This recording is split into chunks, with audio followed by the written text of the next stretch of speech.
Hello po, ano. Dun daw sa kanila, no, dun daw sa division nila. Maraming mga OIC, teacher in charge OIC ng school, acting as school head na hindi pa passer o neither NAS, neither NQuest or NAS, ano.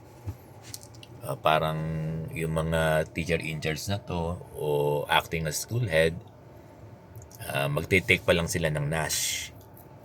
Pero may mga ilang passer na raw na ang ano nila, no, ang mga position nila ay master teacher.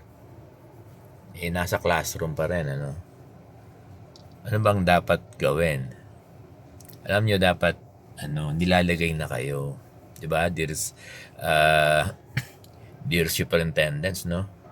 Dapat po nilalagay na yung mga passer kasi ang requirement ay sa pagiging principal ay dapat passer. Kaya lang ang magiging assertion ng SDS, ano lang naman sila, OIC. Bagay, tama naman, OIC kahit sino pwede. Kasi kapag teacher in charge tsaka OIC, anybody can, kahit hindi passer. Yun lang. Oo. Kaya lang, kapag nagkaroon ng ranking, no?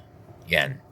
Kapag nagkaroon ng ranking o kaya nagkaroon ng call for principal 1, ang pwedeng gawin ng mga passer na hindi pa na-assign ay mag-apply sila. Yun ang dapat gawin.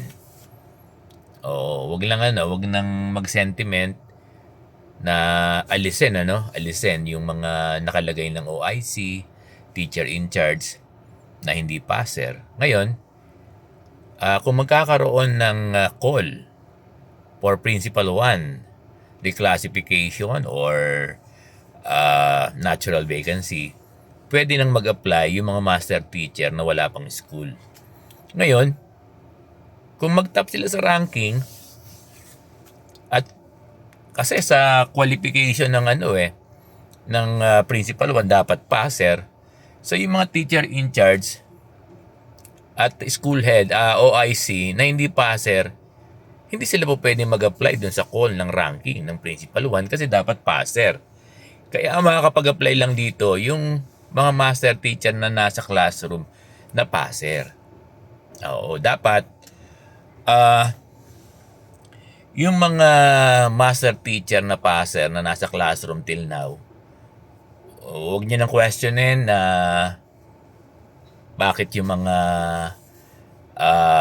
teacher in charge o OIC ay non-passer pero sila yung nakalagay dun as school head in the school. Ngayon, dapat yung division office, dahil may mga passer, 'di ba? Dapat mag-call yung division superintendent ng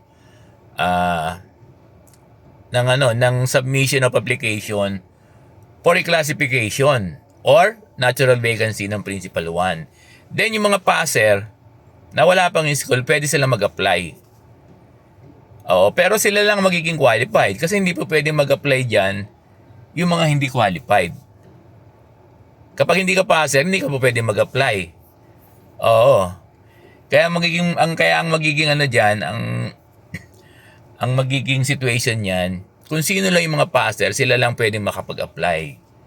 At ngayon, pag nagkaroon ng selection, para doon sa principal 1 position, makukuha na kayo. Pag kinuha kayo for principal 1 position, obligado na lagyan kayo ng school, bigyan kayo ng school. At doon, po pwedeng maalis, po pwedeng maalis kasi may principal 1 na, po pwedeng maalis yung mga acting as OIC or teacher in charge. Ganun talaga. Ganun mangyayari. Magkakaroon kayo ngayon ng school. So, nagiget ba, Sarbong?